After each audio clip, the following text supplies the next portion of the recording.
Welcome to special analysis నేను రమ్మ మండవ ఈ రోజు అనాలిసిస్ లో భాగంగా మనం తీసుకోబోతున్న టాపిక్ ఏంటంటే చంద్రబాబు నాయుడుకు తంబలపల్లి కాన్స్టిట్యున్సీ తలనొప్పి తెప్పిస్తుందా అంటే అవుననే అనుకోవాలి. గత కొన్ని రోజులుగా తంబలపల్లి కాన్స్టిట్యున్సీ కానీ అదేవిధంగా ఆ కాన్స్టిట్యున్సీలో జరుగుతున్న పరిణామాలు కానీ నిజంగానే టీడీపీ అధిష్టానానికి తలనొప్పులు తెప్పిస్తూ ఉన్నాయి. ఈరోజు తంబలపల్లిలో ఉన్న చూసినట్లయితే మొన్నటి ఎన్నికల్లో వైఎస్ఆర్సీపీ నుంచి పెద్దిరెడ్డి ద్వారకానాథ్ రెడ్డి ఎమ్మెల్యేగా గెలిచారు. ఏదైతే అక్కడ ఈక్వేషన్స్ మార్చేందుకు చంద్రబాబు నాయుడు లాస్ట్ మీట్ వరకు కూడా ట్రై చేస్తారు. అయినప్పటికీ మొత్తం రాష్ట్ర వ్యాప్తంగా కూటమి ప్రభావం కనిపించినా అది కూడా ఉమ్మడి చిత్తూరు జిల్లాకు సంబంధించి తంబలపల్లి కాన్స్టిట్యున్సీలో మాత్రం మొన్న ఎన్నికల్లో వైఎస్ఆర్సీపీ హవానే చూపించింది. ఎస్పెషల్లీ పెద్దిరెడ్డి రామచంద్రారెడ్డి పొంగనూరు నుంచి గెలవడం జరిగింది. ఆయన కొడుకైన మిథున్ రెడ్డి రాజంపేట ఎంపీగా గెలుచున్నారు. ఆయన తమ్ముడైన పెద్దిరెడ్డి ద్వారకానాథ్ రెడ్డి కూడా తంబలపల్లి నుంచి ఎమ్మెల్యేగా గెలిచారు. ఎందుకంటే మొన్నటి ఎన్నికల్లో వైఎస్ఆర్సీపీ కేవలం 11 సీట్లకే పరిమితమైంది.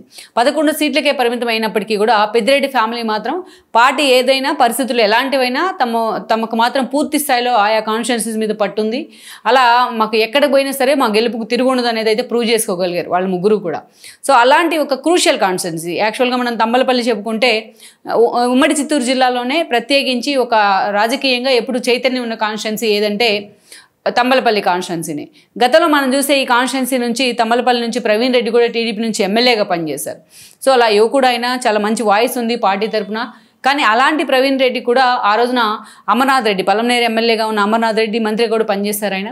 అలాంటి అమర్నాథ్ రెడ్డి వీళ్ళిద్దరూ కలిసి 2014 ఎన్నికలకు ముందు వైఎస్ఆర్సీపీలో కూడా వెళ్ళడం జరిగింది. ఆ రోజు చంద్రబాబు నాయుడు కానీ స్వయాన ప్రవీణ్ రెడ్డి అమ్మ కానీ ఆయన వారించే ప్రయత్నం చేశారు వెళ్ళొద్దు అనేసి. కానీ ఆ రోజు జగన్మోహన్ రెడ్డి హవా అనుకున్నారు, జగన్మోహన్ రెడ్డి అధికారంలోకి వస్తారనుకున్నారు. సో తంబలపల్లి నుంచి ప్రవీణ్ రెడ్డి ఆ రోజున వైఎస్ఆర్సీపీ జెండా కప్పుకునే ప్రయత్నం చేశారు. దాన్ని మనం చూసినట్లయితే 14 ఎన్నికల్లో చంద్రబాబు నాయుడు అక్కడి నుంచి శంకర్ యాదవ్కు టికెట్ ఇవ్వడం జరిగింది. దెన్ వైఎస్ఆర్సీపీని ఓడించి మరి శంకర్ యాదవ్ ఆ రోజు ఎమ్మెల్యే కూడా అయ్యి ఉన్నారు. అదేవిధంగా చూసినట్లయితే మళ్ళా శంకర్ యాదవ్ ఎమ్మెల్యే అయినప్పటికీ అనేక రకాలుగా ఎప్పుడు కూడా తమ్మలపల్లి వార్తల్లోనే ఉంటూ వచ్చింది. వైఎస్ఆర్సీపీ నేతలు ఆయన ఇబ్బంది పెట్టిన తీరు కానీ అదేవిధంగా అనేక రకాలుగా అధికారంలోకి వచ్చిన తర్వాత ఎస్పెషల్లీ 2019 ఎన్నికల్లో మరోసారి శంకర్ యాదవ్ ఎమ్మెల్యే కావడం జరిగింది. అనేక రకాలుగా వైఎస్ఆర్సీపీ నుంచి ఆయన సఫికేషన్ ఎదుర్కొన్నారు. ఆయన మీద ప్రెజర్ అయ్యి కూడా అయ్యారు. ఆయన వైఎస్ఆర్సీపీ నుంచి ఆహ్వానం కూడా వచ్చింది. ఎలాగైనా వైఎస్ఆర్సీపీలోకి చేర్చుకోవాలనే ప్రయత్నం కూడా జరిగింది.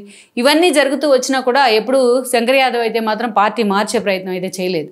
కానీ తీరా మొన్నటి ఎన్నికల సమయంకి వచ్చేటప్పటికే శంకర్ యాదవ్ మీద సర్వే చేయించుకున్నారు చంద్రబాబు నాయుడు. యాదవ్ మీద వ్యతిరేకత ఉంది అనే ఆలోచనతోనే ఆయన ఆ రోజు జయచంద్రారెడ్డిని తీసుకొచ్చి అక్కడ ఇన్ఛార్జిగా నియమించే ప్రయత్నం చేశారు. అయితే ఇన్ఛార్జిగా కొద్ది కాలం పాటే ఉన్నారు.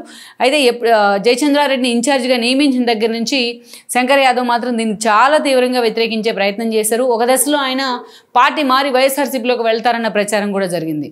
ఇంకోవైపు చూసినట్లయితే మొన్నటి ఎన్నికల సమయంలో ప్రవీణ్ రెడ్డిని తంబలపల్లి నుంచి మరోసారి వైఎస్ఆర్సీపీలో ఉన్నారైనా వైఎస్ఆర్సీపీలో ఉన్న ఓటమి పాలైన తర్వాత చాలా ఇనాక్టివ్గా ఉన్నారు తంబలపల్లి నుంచి ప్రవీణ్ రెడ్డి.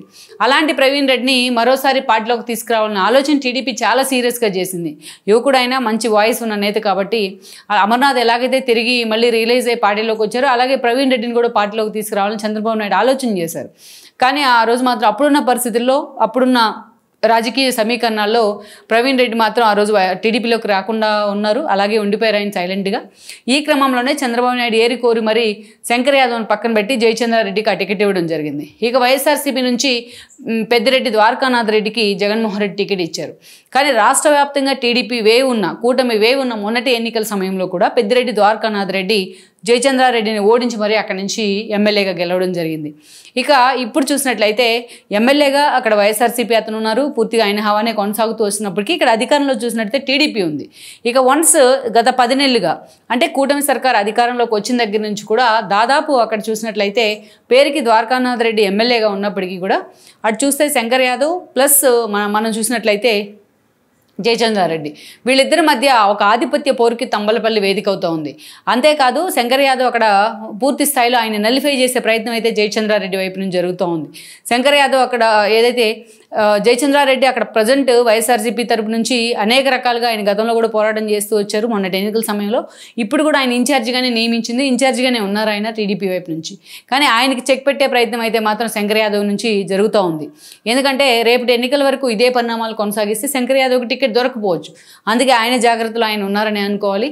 సో వీళ్ళిద్దరి ప్రయత్నాలు ఎంతవరకు వచ్చాయంటే ఇద్దరి మధ్య నడుస్తున్న ఆధిపత్య పోరు ఆల్రెడీ ఆ పంచాయతీ అమరావతికి కూడా చేరింది. చంద్రబాబు నాయుడు సీరియస్గా ఇన్వాల్వ్ అయ్యి మరి దీనిలో అక్కడ స్థానికంగా ఏం జరుగుతుందనే అంశంలో వార్న్ చేసే ప్రయత్నం చేస్తున్నప్పటికీ వాళ్ళిద్దరు మాత్రం అలాగే తమ ఆధిపత్య పోరును అయితే కొనసాగిస్తూ ఉన్నారు.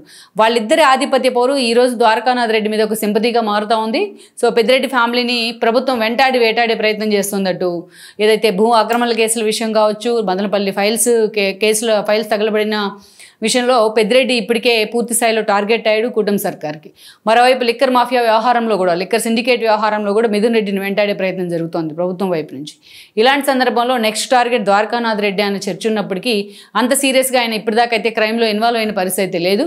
సో ఈ క్రమంలోనే అటు శంకర్ యాదవ్కు అదేవిధంగా ఇటు చూసినట్లయితే జయచంద్రారెడ్డికి మధ్య జరుగుతున్న ఒక ఆధిపత్య పోరైతే ఏదో ఉందో అది ఈ రోజున పెద్దిరెడ్డి ద్వారకానాథ్ రెడ్డికి మరోసారి ఎడ్జ్ తీసుకొచ్చే అవకాశం ఉందన్న చర్చ అయితే జరుగుతోంది.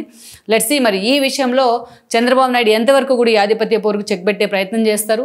తంబలపల్లి లాంటి ఒక సీరియస్ కాన్స్టిట్యున్సీ, అది పొలిటికల్గా అప్లిఫ్ట్లో ఉన్న కాన్స్టిట్యున్సీ, అలాంటి కాన్స్టిట్యున్సీలో తమ పార్టీలో ఇద్దరు నేతల మధ్య ఉన్న ఈ ఈగో ప్రాబ్లమ్స్కి పార్టీ అధిష్టానం ఎలాంటి సొల్యూషన్ చూపిస్తుంది అన్నది మనం చూడాల్సి ఉంది. ఈ వీడియో మీకు నచ్చినట్లయితే please share, like and subscribe R24 Telugu.